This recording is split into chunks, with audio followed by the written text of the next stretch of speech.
That guy's got a serious weight problem. Go home, start exercising. Get him out of here, please.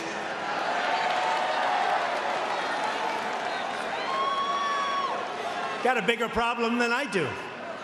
Got a bigger problem than all of us. Now he goes home and his mom says, "What the hell have you just done?" We are continuing our incredible movement, the greatest political movement in the history of our country. There's never been a movement like this, never. Our movement is built on love, and it is. And we love our families, we love our faith, we love our flag, and we love our freedom, and that's what it's about.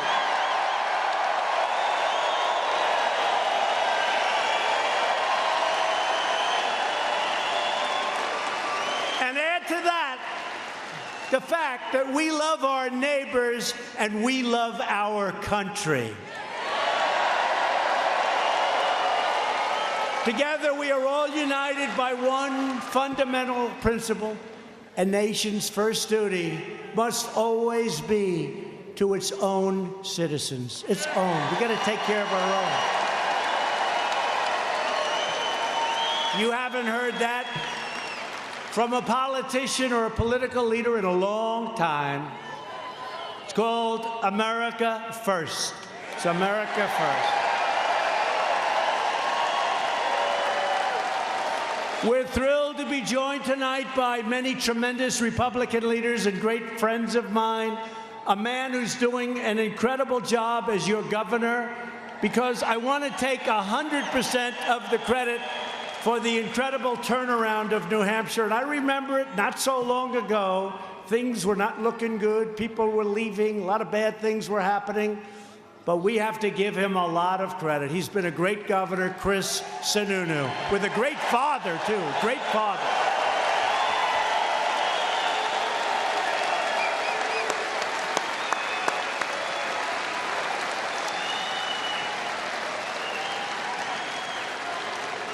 With a great father. His father was tough. Chris, your father was so tough.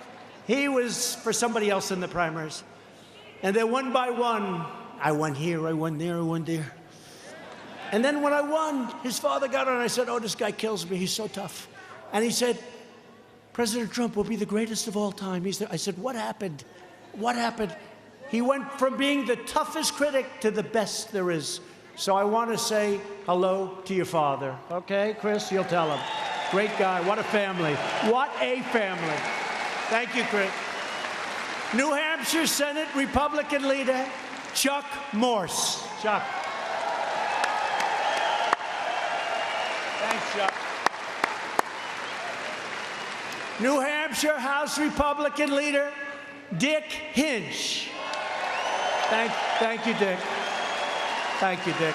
Great job. A man who was with me right from the beginning. In fact, he had a meeting at his house. His house has never been the same. His house is a disaster now. In fact, somebody said he just sold it. But you know what? Because of the Trump economy, I'll bet he sold it for a big, big, fat, beautiful profit. Where is Steve? Steve Stepanak and his wife, who's incredible. Did you make a lot of money on the house?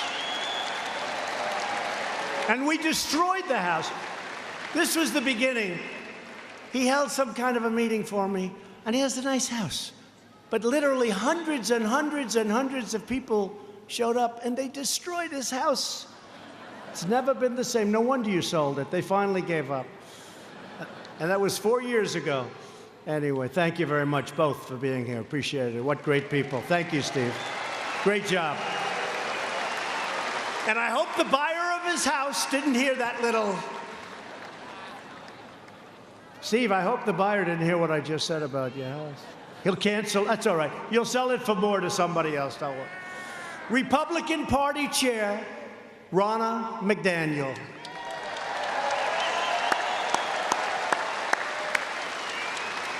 You know, Ronna headed up Michigan. And for many, many years, nobody won Michigan as a Republican. But I used to complain, and, you know, I'd go there and I'd say, they're stealing your car business. I'd go for years. In fact, 5 or 6 years before I even thought about running, for whatever reason, they named me Man of the Year in Michigan. I said, how come? I didn't even understand it myself, but I was named Man of the Year. I wasn't even political. That was years before I did this. But I was always complaining that our car business is being stolen. I mean, it's sort of obvious, right? Mexico now has 32% of our car business. It all left the state of Michigan. We are bringing it back at a level that nobody's ever seen before, our car business. But I went to Michigan, and my opponent was told that the Republicans, no way you can win Michigan or Wisconsin, that you just can't. And we had a campaign manager named Ronna McDaniel. And Ronna wouldn't stop. Sir, can you be here next week? I say, I don't know. Then I leave, and she said, sir, can you come back in 3 days? I said, I don't know. Then I do it, and she said, how about another time? And then on election night, she said, sir, it was 6 o'clock the day before the election. In other words, just a short while before the election, she calls me, sir, can you be here tonight? I said, tonight? And by the way, you know where I was? I was in New Hampshire. That's right.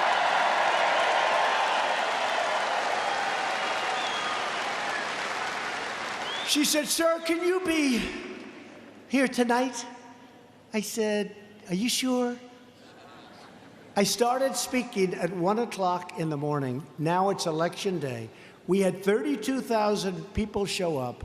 It was like this. The crowd was just, they want to see things happen in our country. They love our country. It went crazy.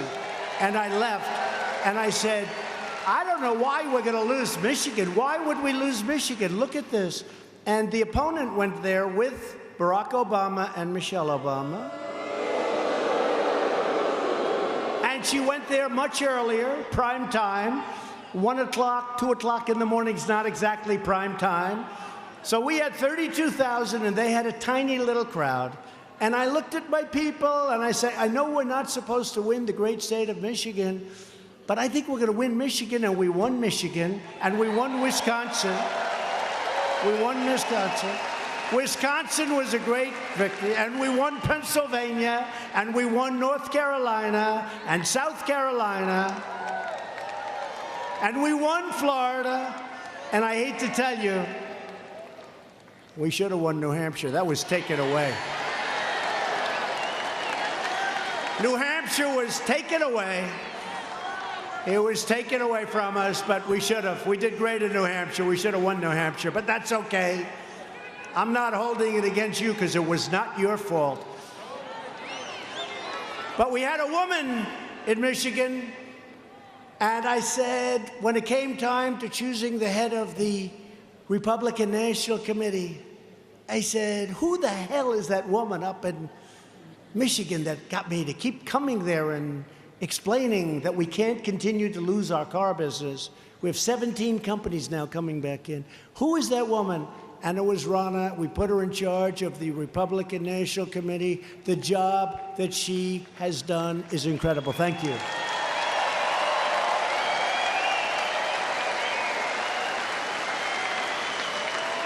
And the same with another man, our campaign manager. He started off as a computer genius. And remember when they used to say that the Hillary Clinton campaign is highly sophisticated? Highly sophisticated.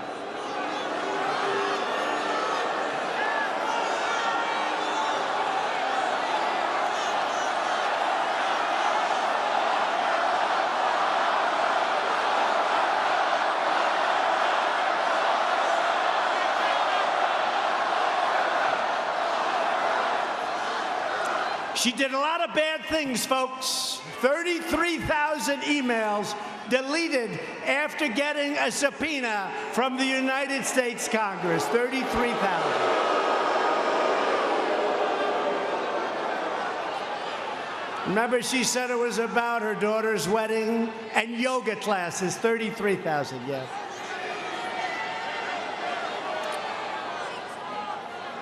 It was disgraceful. I will tell you this, we now have a great Attorney General.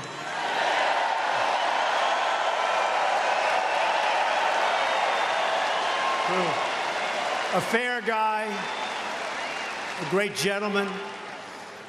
So another man who's here tonight is the world's tallest campaign manager. He is an unbelievable talent, but they were saying about our opponent, I'm not going to mention the name again because we'll never get it finished here. So I'll just say my opponent, is that better? And they were saying how sophisticated her campaign was. Except ours was far more sophisticated. And we had a man that did an incredible job. And he's now our campaign manager. And he's one of the tallest human beings I've ever seen. And his name is Brad Parscale. And he is fantastic.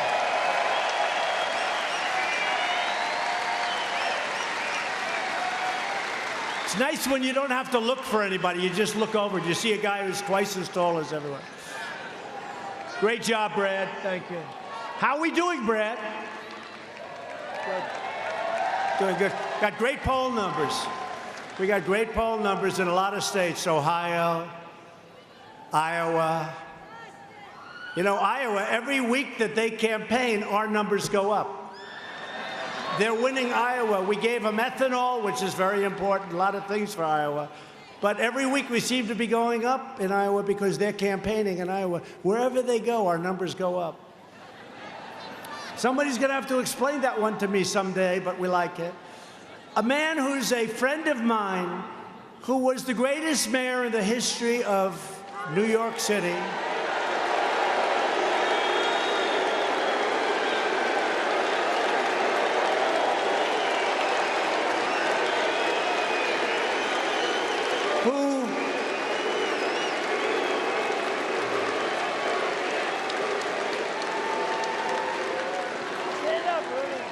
Stand up, Rudy. Rudy Giuliani.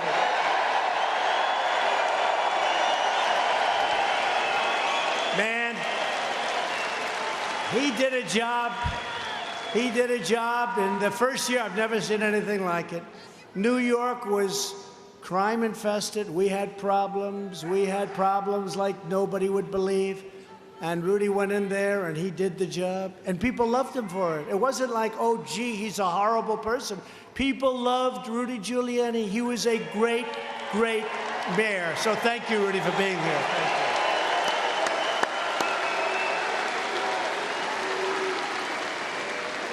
you. And the first person that I put on the campaign, he was driving me wild. He said, I'm saying you can win, sir. You can win. I'm telling you, you can win. He loves this state. He's from this state. He said, you can win, sir. I'm just telling you. And I had him on for month after month. He'd come drive me crazy. He'd say, you can win, you can win, you can win. And finally, we said, let's give it a shot. And I had Corey, I had Hope, I had just a couple of people. We had a rather lean and mean staff. But Corey Lewandowski loves your state, loves New Hampshire. He was the first one that talked about us possibly winning the whole big ball game. And he's tough, and he's smart, and I'm hearing he's thinking about running for the Senate from New Hampshire. I don't know.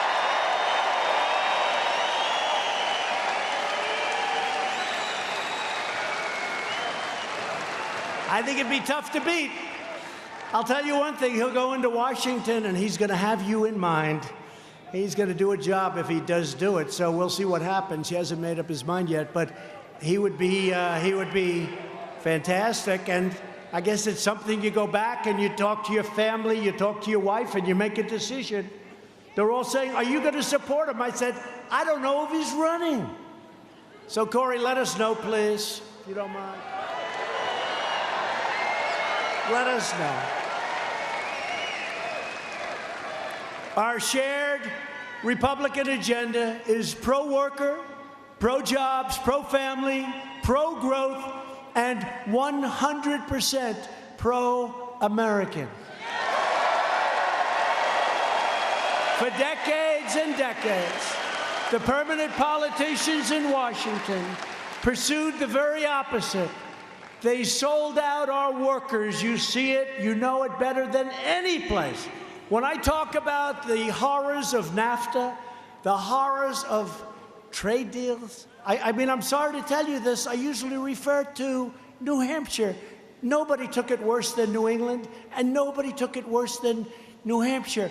Now, here's the good news. I would never let that happen again, and Chris will never let that happen again.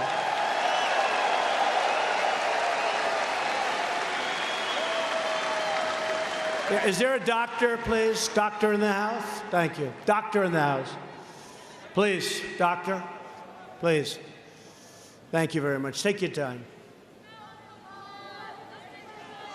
Yeah, take your time.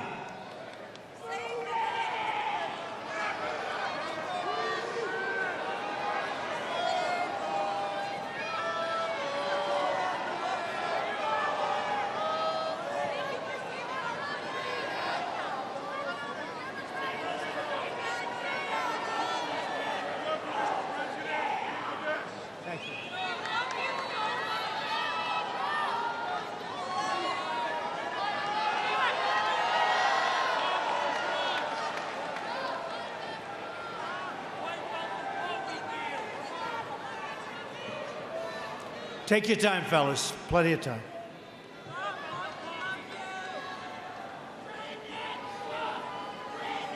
You know, people got here 2.5 days ago. Many of these people in the front, right? 2.5. 2.5 days ago, a lot of these people. So you can understand it's pretty tough. Thank you. Thank you.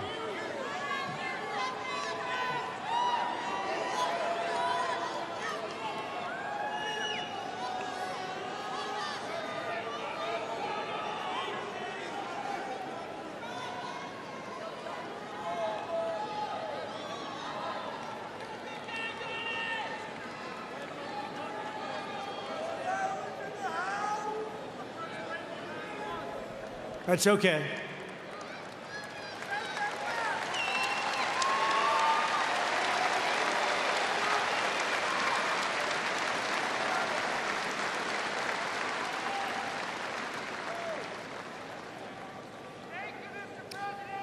These are great people.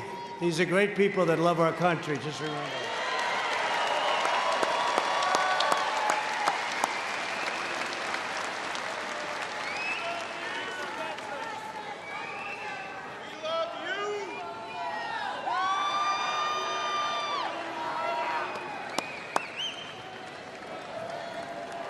Thank you very much. Thank you. Thank you very much. Pretty good. Pretty good. So our politicians shipped away our jobs, shed our sovereignty, surrendered our dignity, and saddled our nation in one foreign debacle after another. And we're still here. He just said it. We're still here. You better believe it. And we're here stronger than ever before we're here. But all of that ended the day that I took the oath of office. The American people are in charge of their country again.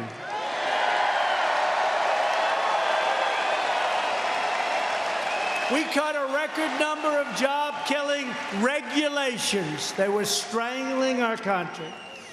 We cut more regulations in 2.5 years than any other president in their full terms. 4 years, 8 years, or in one case, more than that.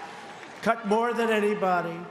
To get relief to working families, we passed the largest package of tax cuts and tax reforms in the history of our country. You're making a lot more money.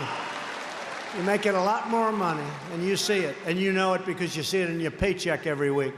We ended the last administration's cruel war on American energy, and we are delivering a policy of American energy independence like you've never seen before. And in fact,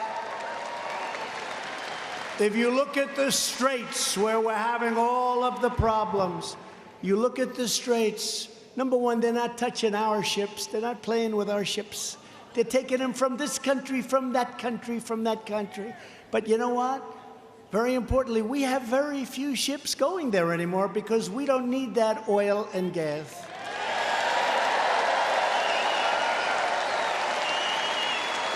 And the United States is now the #1 producer of oil and natural gas anywhere in the world.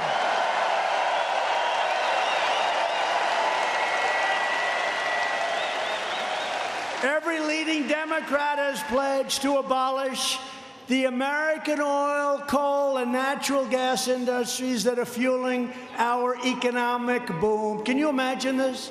We're sitting on great wealth. They want to take it away from us. And the alternatives don't have the power. They don't have the power. They want wind. Wind. And wind is oh so beautiful as long as you don't have to stare at a windmill and your house goes down in value like to nothing.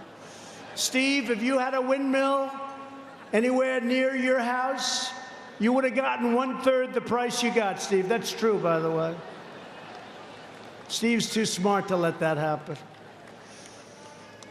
We won't let them take it away from you. We are reversing decades of calamitous trade policies that shattered New Hampshire and your factories. They shattered your communities, and they shattered American power and American prestige all around the globe. New Hampshire lost 1 in 4 manufacturing jobs following NAFTA and China's entrance into the World Trade Organization, 2 of the worst deals ever in the history of our world, not just our country. Election after election, politicians came to your state pretending to have the courage to stand up for the American worker. Then they went to Washington and let other countries push them around and special interests buy them off and steal your jobs and take your companies. That's what happened. Me, I don't care about their campaign contributions. It doesn't matter to me, folks. We want to do a job. We want to do a great job. And we're setting records. And you know who's sending us the money? The small donors. We have big donors, but we have small donors are sending us the money for the election. Pretty amazing. That's not supposed to happen to a Republican, but it's happening to this republic, and it's happening to you. Every vow that politicians made was broken, every hope was dashed, and every promise turned into a total betrayal of New Hampshire and of our country. But in this administration, we have something those sellout politicians could only dream of. It's called strength and commitment. We don't play games. We don't play games. After years and years of building up other countries, we are finally building up our country, standing up for our jobs, our workers, and standing up for our dignity.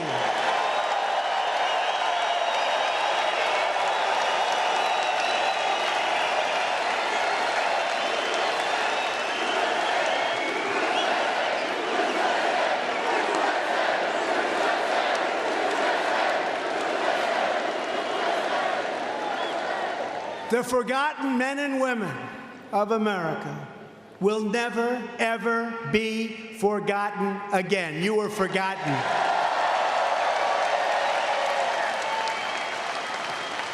The last administration with Sleepy Joe and Obama tried to ram through one of the worst trade deals ever negotiated, worse than NAFTA, worse than WTO. It was called the Trans-Pacific Partnership. It would have been a disaster. TPP would have gutted the American auto industry, would have been in shambles. Our auto industry is coming back so strong. Would have gutted, would have destroyed the industry. But in my first week in office, I proudly withdrew the United States from that job-destroying catastrophe.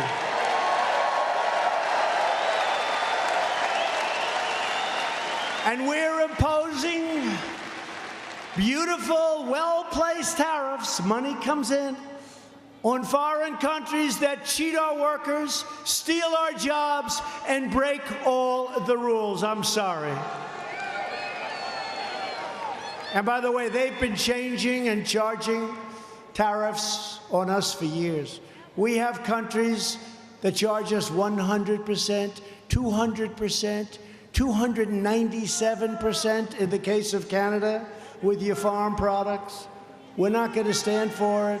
And man, did we turn things around. And we've just started. If companies don't want to pay a tariff, I have one simple solution. Come make your product in America. Come make your product in New Hampshire. Zero tariffs. Zero. Zero. No tariff.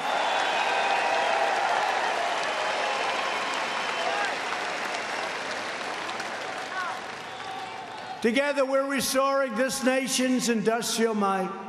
And we are doing it with American iron, American aluminum, and American steel. We're doing steel. Steel industry is hot. The steel, they were dumping steel all over. They were destroying our companies. U.S. Steel now, all of them, they're all expanding. The steel industry is back. It's doing great. We're opening up mines in Minnesota, the great state of Minnesota. They have magnificent mines that have the best iron ore in the world, and President Obama closed them down.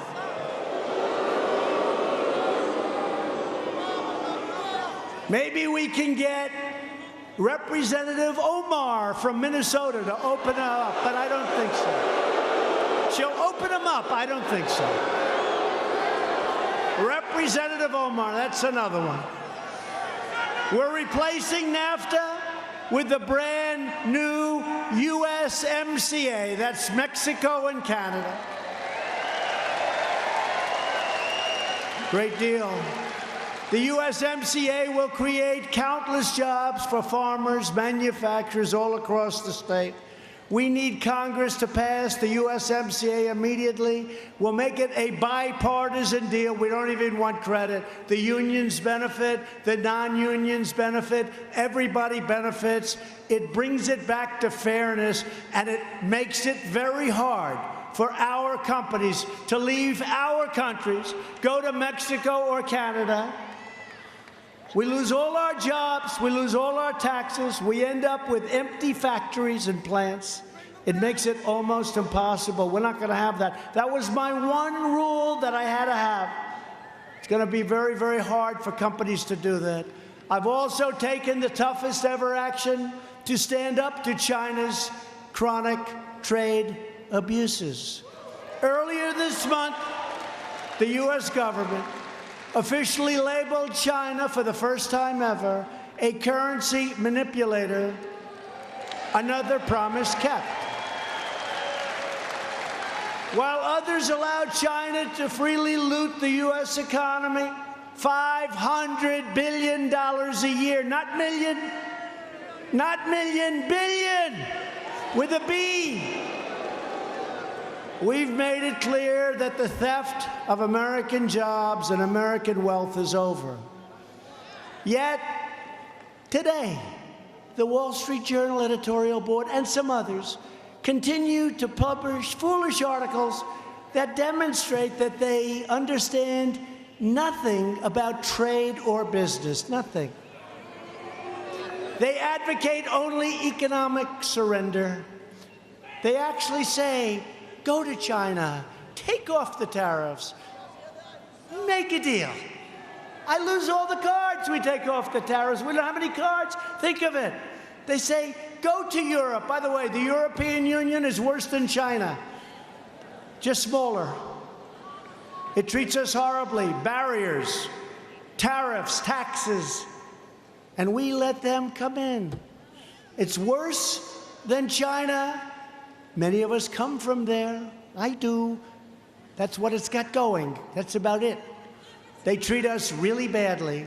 And many others, many, many others. India tariffs us probably higher than any nation anywhere in the world. We have tariffs of 100% on products and much more than that. India. So we're working on all of them. I called Prime Minister Modi. I said, Mr. Prime Minister, not fair. We got to change. We got to change. Got to change. And we're talking to them very seriously. We're talking to a lot of places. But when the Wall Street Journal comes out and they say, no, take the tariffs off. Go and talk to China. They've been trying to talk to them for 25 years. But actually, you know what? They really haven't. The fact is, the leaders that were in my position, they didn't do a damn thing. They didn't talk. They didn't talk. Past leaders followed the terrible advice of these editorial boards that are frankly totally inexperienced in business, I guess. And our industries were utterly decimated. Globalism enriches foreign countries at our expense. Globalism. I love our country. I'm the president of the United States of America. I'm not the president of the world.